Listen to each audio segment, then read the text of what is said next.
Amira Willighagen, from viral opera sensation to a new chapter the world didn't see coming.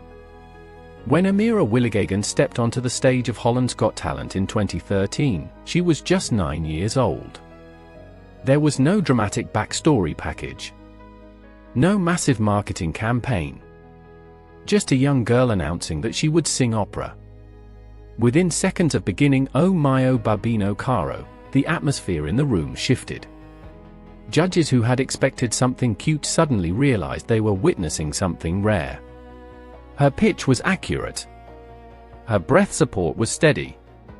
Her tone was focused and clear. She wasn't imitating opera, she was performing it with real technical instinct. That performance did more than win a talent show. It launched a global narrative. The video spread rapidly online. Millions of viewers watched, commented, and shared. Headlines called her a prodigy. Invitations came from different countries. Concert stages replaced school halls. A new life began almost immediately. But viral fame is only the first chapter of a much longer story. After winning the competition, she released albums and began performing internationally. For a child artist in the classical genre, that level of exposure is unusual. Most opera singers spend years training privately before stepping into public recognition. She reversed the order. Public recognition came first. That reversal created both opportunity and pressure. Opportunity, because global awareness dramatically increases market value. Concert promoters are more willing to book an artist with proven international attention. Media outlets are more interested in interviews. Digital platforms generate recurring income through views and streams. Pressure, because the world expects the miracle to continue unchanged. But voices do not remain unchanged. As she moved into adolescence, her instrument naturally began to evolve. The vocal cords develop with age. Resonance deepens. Range can shift slightly. The ultralight purity of a child soprano gradually transforms into the fuller tone of a young adult voice. This is normal, but audiences often compare the new sound to the original viral moment. That comparison can create the illusion of loss, even when growth is happening. Instead of forcing her voice to replicate childhood tone, her public performances became more selective. This decision likely protected her long-term capability. In classical music, longevity is everything. Damaging the voice early for short-term applause can end a career before it fully begins. While mainstream headlines slowed, her career did not disappear. She continued to perform, particularly in Europe and South Africa. Her repertoire expanded carefully. Album releases maintained engagement with her core audience. Another defining element of her journey was the creation of the Gelukskinders Foundation. This initiative focused on building playgrounds for underprivileged children. That step shifted her image beyond entertainment. She was no longer just a young singer, she became associated with impact. In terms of brand development, that matters. Artists who align themselves with meaningful causes build deeper audience trust. Trust translates into longevity.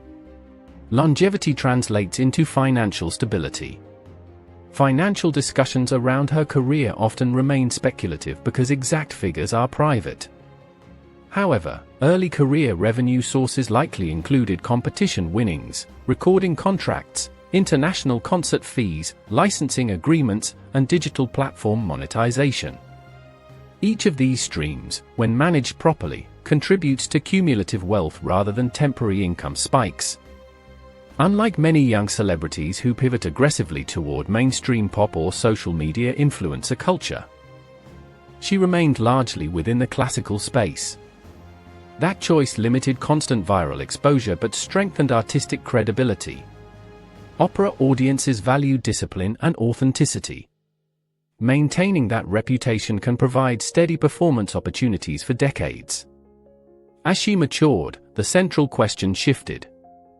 Instead of asking whether she would remain a prodigy, observers began wondering what her adult artistic identity would become. Would she pursue elite conservatory pathways and major opera houses? Would she focus on independent international concerts? Would she combine classical music with crossover elements? Each option represents a different strategic direction. What remains consistent is the foundation she built at age 9. Global recognition at such a young age created leverage that most aspiring singers never experience. It is also important to understand how media cycles influence perception. The modern audience equates visibility with relevance. When daily headlines fade, people assume decline. In reality, many careers operate successfully outside constant viral coverage. Particularly in classical music, sustained growth often happens quietly. Her journey reflects a transition rather than a disappearance. The miracle child became a developing adult artist. The viral moment became a long-term career structure.